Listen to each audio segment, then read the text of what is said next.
మిమ్మల్ని ఒక పెద్ద ప్రశ్న అడగబోతున్నాను.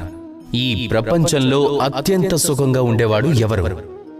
కొందరంటారు అత్యంత ధనవంతుడు ఎవరో అతనే అని. ఎవరి దగ్గరైతే అత్యంత ఎక్కువగా ధనం ఉంటుందో, ఆభరణాలుంటాయో, బంగారం ఉంటుందో అతను. కొందరంటారు ఏదో ఒక రాజ్యానికి రాజు అని.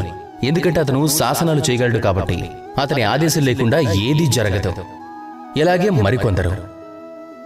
కానీ దీనికి జవాబు నేనివ్వాల్సి వస్తే గనక నేను చెప్పేది ఒక్కటే. ఈ ప్రపంచంలోని అత్యంత సుఖంగా ఉండేవాడు ఎవరు అంటే సంతృప్తి కలిగి ఉన్నవాడు.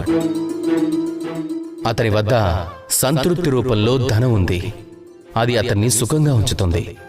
ఇప్పుడు ఈ సంతృప్తి ఇది జీవితంలో ఎలా దొరుకుతుంది? ఇది ఎలా దొరుకుతుంది అంటే ధైర్యం కారణంగా.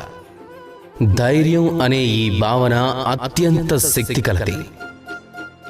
ఈ ధైర్యమే మన భూమిని భూమాతగా మార్చేసింది.